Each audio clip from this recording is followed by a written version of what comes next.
बिस्मिल्लाहिर्रहमानिर्रहीम। Maths 9 exercise 1.4 multiplicative identity of A matrix, ये हमारा आज का टॉपिक है। इसमें हम डिफाइन करते हैं, if A is a square matrix then I is multiplicative identity matrix of A if A I equal to I, A equal to A. It means के हम ए को आई मैट्रिक्स से मल्टीप्लाई करें। अगर आई मैट्रिक्स ए का multiplicative identity है तो उस सूरत में ए को आई से मल्टीप्लाई करेंगे तो हमारे पास रिजल्टेंट मैट्रिक्स जो है वो ए आएगा। या फिर आई को ए से मल्टीप्लाई करें, यानी आइडेंटिटी मैट्रिक्स जो हमारे पास है उसको ए से मल्टीप्लाई करें तो हमारे पास रिजल्ट फिर भी ए ही आए। यानी इन दोनों को कंबाइन करके हम यूँ लिख सकते हैं कि A I must be equal to I A must be equal to A.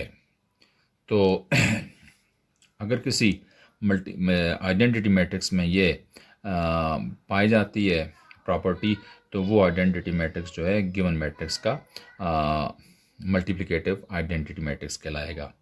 तो आई सब टू हमारे पास एक मैट्रिक्स है 1 0 0 1। तो हम is a multiplicative identity of two square matrix. इसका मतलब ये है कि कोई भी हमारे पास ए मैट्रिक्स हो, अगर वो स्क्वायर मैट्रिक्स है, टू स्क्वायर मैट्रिक्स है, यानी उसमें 2 रोज़ और 2 कॉलम्स हैं, तो उस मैट्रिक्स ए का मल्टीप्लिकेटिव आइडेंटिटी मैट्रिक्स जो है वो आई सब टू मैट्रिक्स ये वाला होगा, यानी जिसमें 2 रोज़ और 2 कॉलम हो। इसी तरह हमारे पास अगर कोई मैट्रिक्स है आई सब 3, इसका मतलब ये है कि हमारे पास जो आइडेंटिटी मैट्रिक्स है 1 0 0 0 1 0 0 0 1, तो ये हमारे पास एक आइडेंटिटी मैट्रिक्स है। आइडेंटिटी मैट्रिक्स में ये होता है कि मेन डायगोनल्स एंट्रीज सब वंस होती हैं और रेस्ट ऑफ द एलिमेंट्स जो हैं, rest of the entries are 0, यानी सिर्फ मेन डायगोनल एंट्रीज 1 1 1 हो जाएंगी, बाकी तमाम 0 होते हैं। ठीक है, तो ये हमारे पास एक आइडेंटिटी मैट्रिक्स है। इसको आई सब 3 इसलिए कहते हैं कि इसका आर्डर 3 है, 3 रोज़ हैं और 3 कॉलम हैं। तो ये आई सब 3 जो मैट्रिक्स होगा, ऐसे तमाम मैट्रिसेस का मल्टीप्लिकेटिव आइडेंटिटी मैट्रिक्स समझा जाएगा जिनका आर्डर 3 बाई 3 हो। तो हम कह सकते हैं आई सब 3 this matrix is multiplicative identity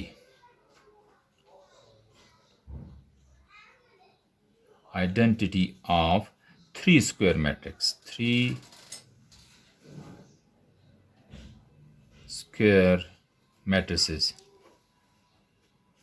यानी 3 स्क्वायर मैट्रिसेस का ये आई सब 3 मैट्रिक्स जो है मल्टीप्लिकेटिव आइडेंटिटी है।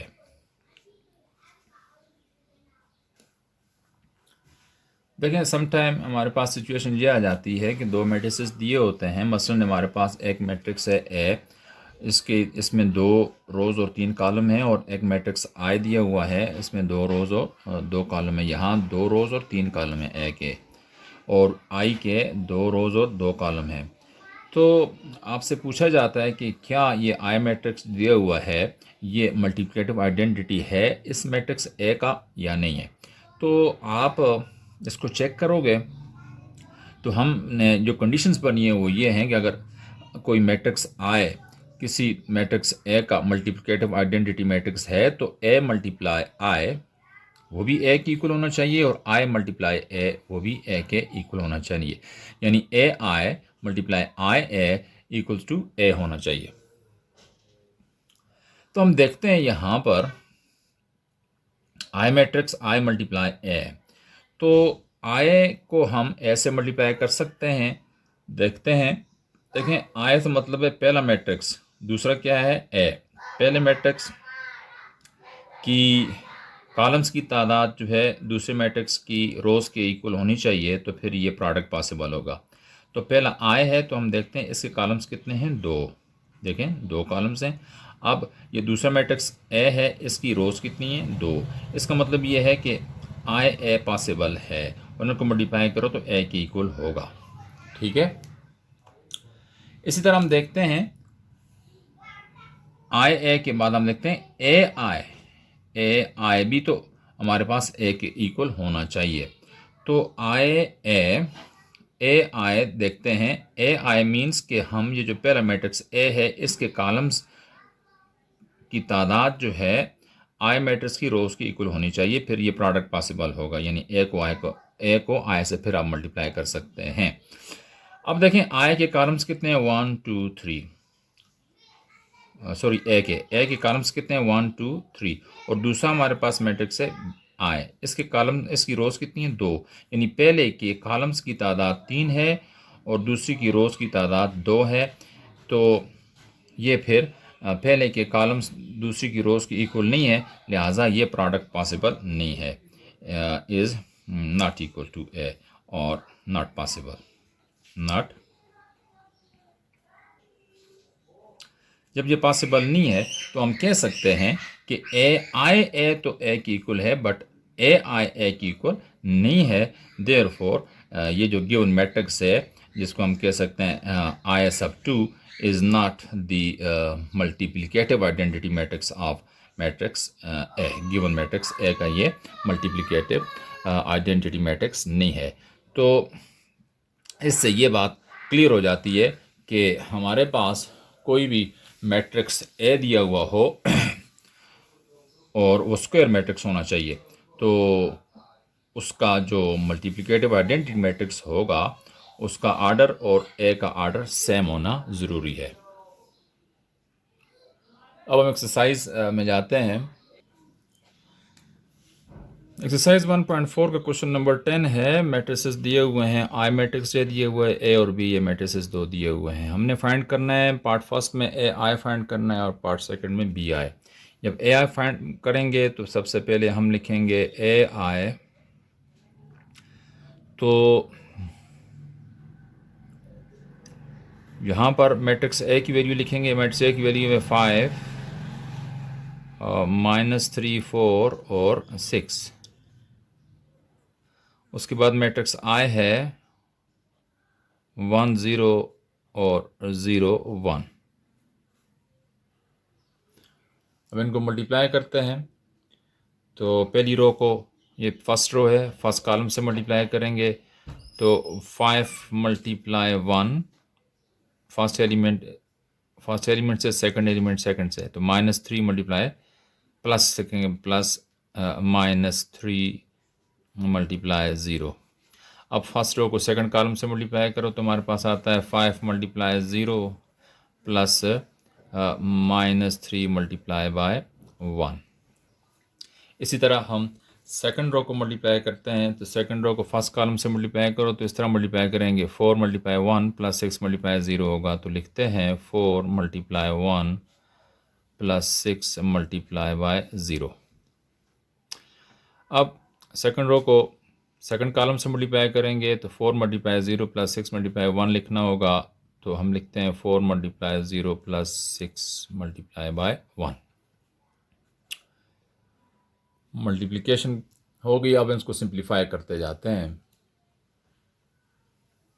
सिंप्लीफाई करें, 5 × 1 5 प्लस -3 × 0 0, 5 0s are 0 प्लस ये -3 × 1 -3, ये 4 1s are 4 plus 6 × 0 0, 4 × 0 0 plus 6 × 1 6, 5 plus 0 5। इसी तरह ये 0 plus multiply minus minus, 0 -3 0 plus 4 plus 0 4 और 0 प्लस 6 6। ये हमारे पास 5 -3 4 6 आ गया। तो आप देखें 5 -3 4 6, तो हमारे पास ये मैट्रिक्स ए की वैल्यू यही है। रिज़ल्ट क्या निकला कि जो ए आई है वो ए की इक्वल है। तो ये हमारा आंसर है। इसके बाद इसका दूसरा पार्ट है। दूसरे पार्ट में हमने क्या फाइंड करना है, सॉल्यूशन 2 देखते हैं। इसमें हमने फाइंड करना है जी बी आई। क्या फाइंड करना है, बी आई। तो सॉल्यूशन करते हैं, बी आई फाइंड करते हैं। बी मैट्रिक्स हमारे पास गिवन है, यहाँ पर हम बी आई फाइंड कर रहे हैं। यहाँ बी मैट्रिक्स की वैल्यू लिखेंगे और बी मैट्रिक्स हमारे पास क्या है, ये ऊपर लिखा हुआ है -7 3 2 8, -7 3 2 और 8, और आई मैट्रिक्स दिया हुआ है 1 0 0 1, यानी आइडेंटिटी मैट्रिक्स जो है 1 0 0 1 है। तो देखें, अब इनको मल्टीप्लाई करते हैं।